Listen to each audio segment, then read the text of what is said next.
Assalamualaikum warahmatullahi wabarakatuh. Shalom, Om Swastiastu, nama budaya, salam kebajikan. Perkenalkan, nama saya Grace Yaku Kasih Tambunan. Di sini saya akan membahas tentang komunikasi digital. Komunikasi digital atau komunikasi konten digital. Materi ini membahas tentang bagaimana dan informasi dapat dikirim, diterima, dan dibagikan melalui teknologi digital. Di era digital sekarang, komunikasi digital sangat penting karena hampir semua aktivitas baik belajar, bekerja, maupun bisnis dilakukan secara online. Dengan memahami komunikasi digital, kita bisa menggunakan teknologi dengan lebih efektif dan efisien. Slide yang kedua itu communication. Communication ini komunikasi dalam dunia digital, berkaitan dengan proses pengiriman dan penerimaan data antar perangkat. Komunikasi ini membutuhkan jaringan atau network agar perangkat bisa saling terhubung. Fungsi utama dari komunikasi digital ini adalah untuk berbagi data dan sumber daya seperti file, internet, dan informasi lainnya. Contoh jenis jaringan yang sering digunakan adalah LAN untuk area kecil, yang dimana itu MAN ini untuk digunakan itu di area kota, dan WAN untuk di area yang lebih luas seperti internet.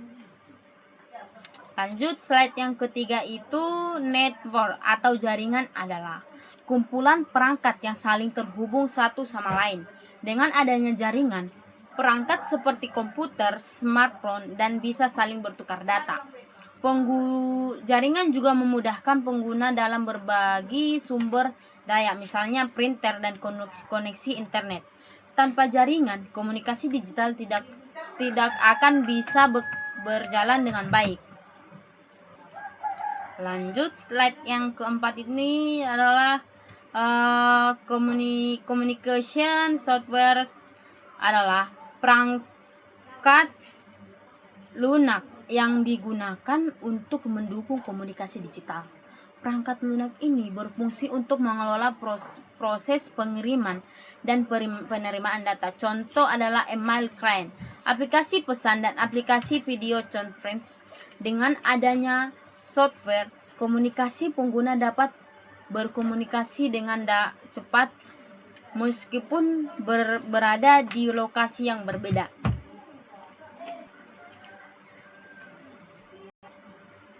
Lanjut, slide yang kelima ini adalah Network Communication Standard and Protocol.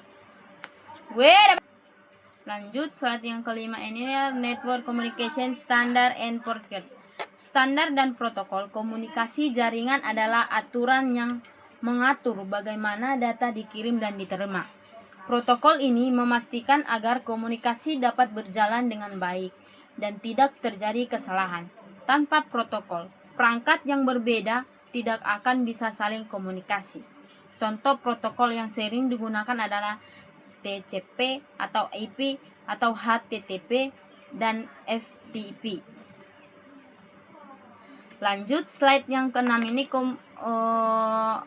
communication lines communication. Communication lines ini adalah jalur yang digunakan untuk mengirim data satu perangkat ke perangkat lain.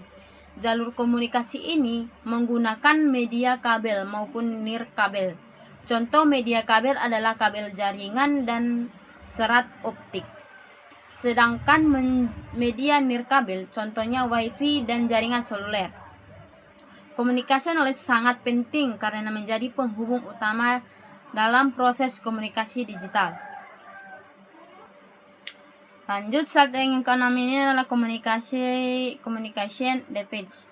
Pada slide ini kita membahas tentang komunikasi device atau perangkat komunikasi. Perangkat ini berfungsi untuk membantu proses komunikasi dalam jaringan komputer. Contohnya seperti modem, router, dan switch. Modem digunakan untuk menghubungkan jaringan ke internet. Router berfungsi mengatur jalur data, sedangkan switch menghubungkan beberapa perangkat dalam satu jaringan.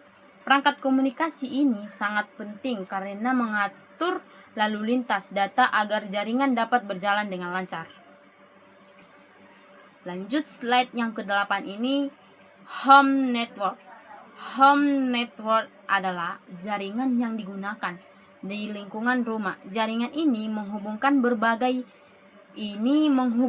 berbagai perangkat digital seperti smartphone, laptop, smart TV, dan printer. Dengan adanya home network, pengguna bisa mengakses internet dan berbagai data dengan lebih mudah. Home network ini juga membantu aktivitas sehari-hari seperti belajar online, bekerja di rumah, dan hiburan digital. Lanjut slide yang ke-8 ini nih, transmission media. Transmission media ini adalah media yang digunakan untuk membawa sinyal data dari satu perangkat ke perangkat lain. Media transmisi ini terbagi menjadi dua jenis, yaitu media fisik dan media nirkabel. Transmission media ini sangat penting menentukan kecepatan dan kualitas komunikasi data. Semakin baik media transmisi yang digunakan, maka komunikasi akan semakin cepat dan stabil. Lanjut slide yang ke-10 ini, visual transmission media adalah media transmisi yang berbentuk fisik atau nyata. Contohnya adalah kabel, twisted pair, kabel cord, dan fiber optik. Media ini biasanya digunakan untuk koneksi yang membutuhkan kecepatan tinggi dan stabil yang baik. Oleh karena itu, visual transmission media sering digunakan pada jaringan kantor, sekolah, penyediaan layanan internet. Kesimpulan yang saya bawakan adalah, sebagai kesimpulan, komunikasi digital memiliki peran yang sangat penting dalam kehidupan modern. Jaringan dan perangkat teknologi membantu manusia dalam bertukar data dan informasi dengan cepat. Selain itu, media transmisi juga sangat menentukan efektivitas komunikasi digital. Jika media digunakan tepat, maka komunikasi digital akan berjalan dengan lancar dan efisien. Demikian presentasi yang dapat saya sampaikan. Terima kasih bagi yang memperhatikan.